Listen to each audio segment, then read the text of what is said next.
Hello friends, welcome to another episode of Smart Coach Videos, and today's episode we'll be talking about the Simon Commission.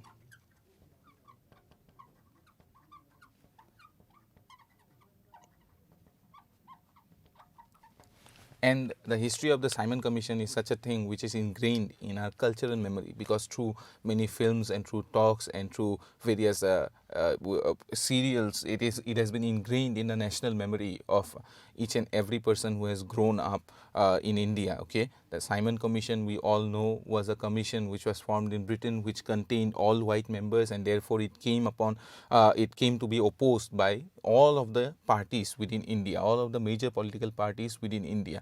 We know that much. However, there are certain intricacies within the Simon Commission itself which we have to further know, such as the membership or under whom it was formed or what was its task. So let us continue and let us see what the Simon Commission actually was and how it proceeded. So in 1927, the Simon Commission was formally formed as the statutory committee for India. Okay,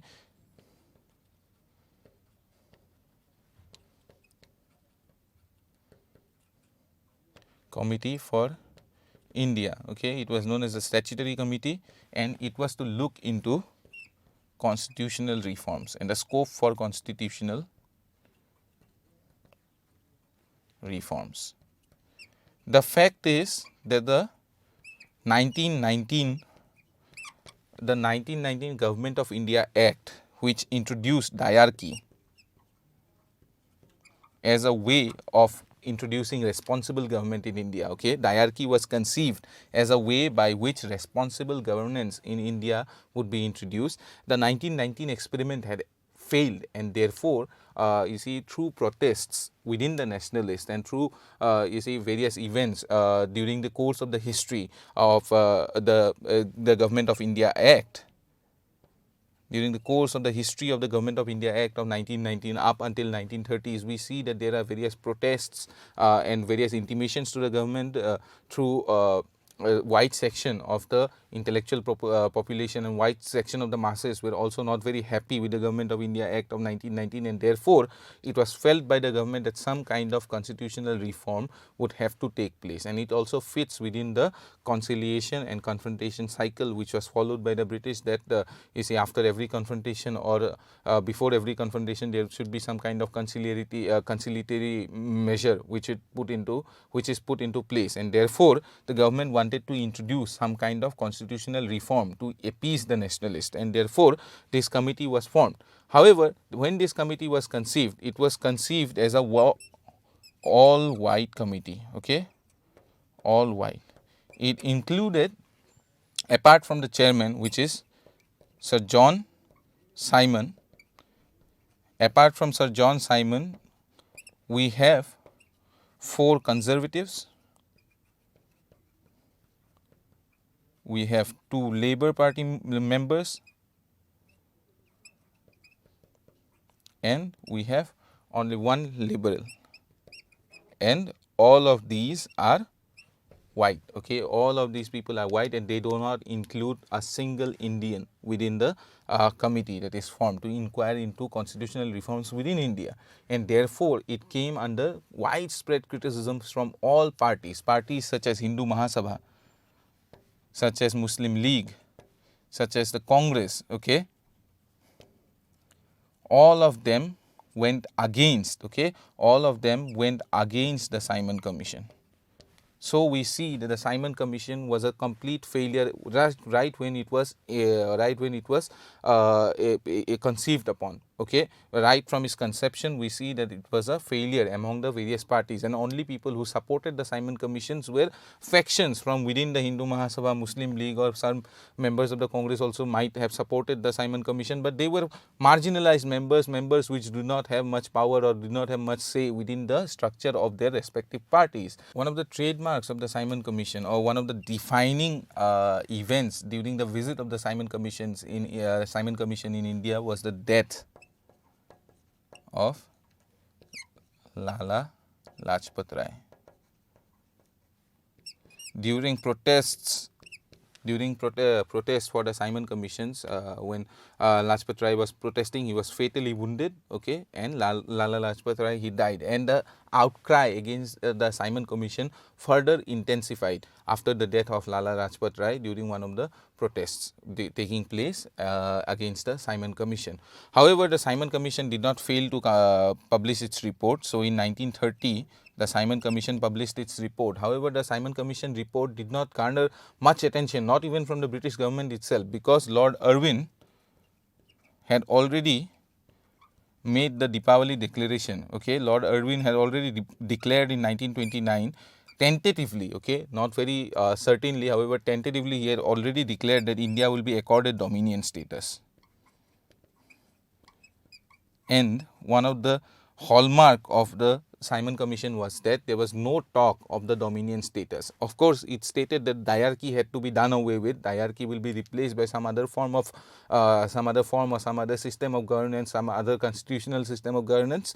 However, dominion status was not talked about, but Lord Irwin had already talked about dominion status. Okay, and the Indian parties were already forming ideas about how to run the future dominion government of India. So, reports like the Nehru report had already come about. Okay, the reports like Nehru report had already come about, which talked about how to resolve the Hindu-Muslim issue, which talked about how to form committees and not committees, sorry, which talked about how to form the councils. Okay, which talked about the structure of these councils and the structure of relationship from the provinces and the center. Okay, so reports such as the Nehru report or Jinnah's 14 point.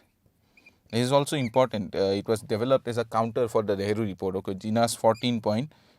Okay, these were already published, and therefore the Simon Commission came to be neglected to a very great extent. Okay, Lord Irwin's declaration, Nehru report, Jinnah's 14 point, all of these were able to suppress the Simon Commission and the Simon Commission report. One thing, however, which carried forward from the Simon Commission report is the roundtable conferences. Okay, the roundtable conferences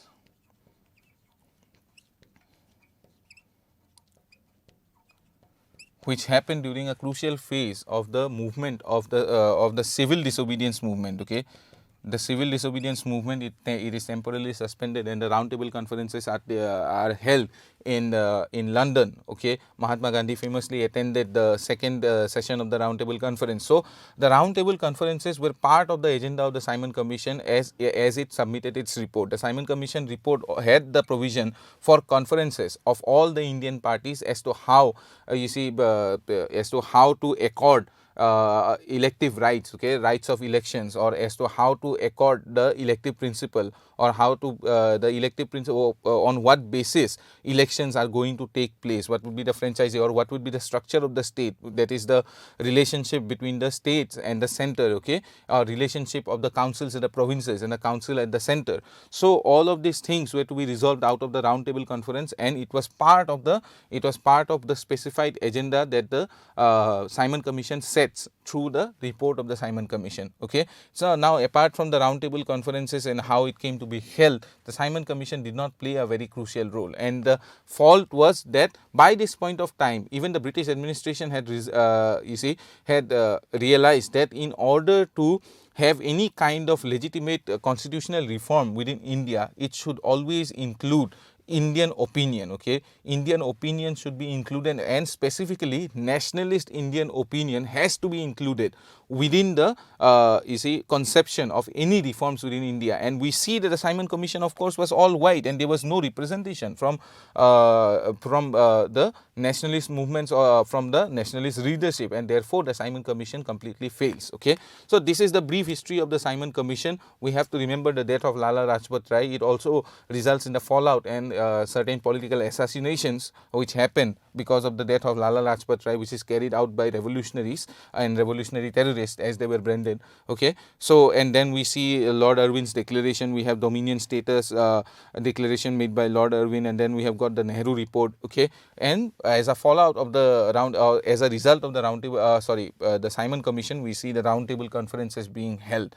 Okay, to discuss constitutional reform. And then we can also say the 1935 Act, you see, in a very indirect way, of course, the Act of 1935, the Government of India Act of 1935 is also in a very indirect way somehow affected by the Simon Commission, because of course roundtable conferences were meant to be the way in which the 1935 Act would be discussed and formed. Okay. So, I hope it is quite clear to you. I hope you will be studying hard. Thank you.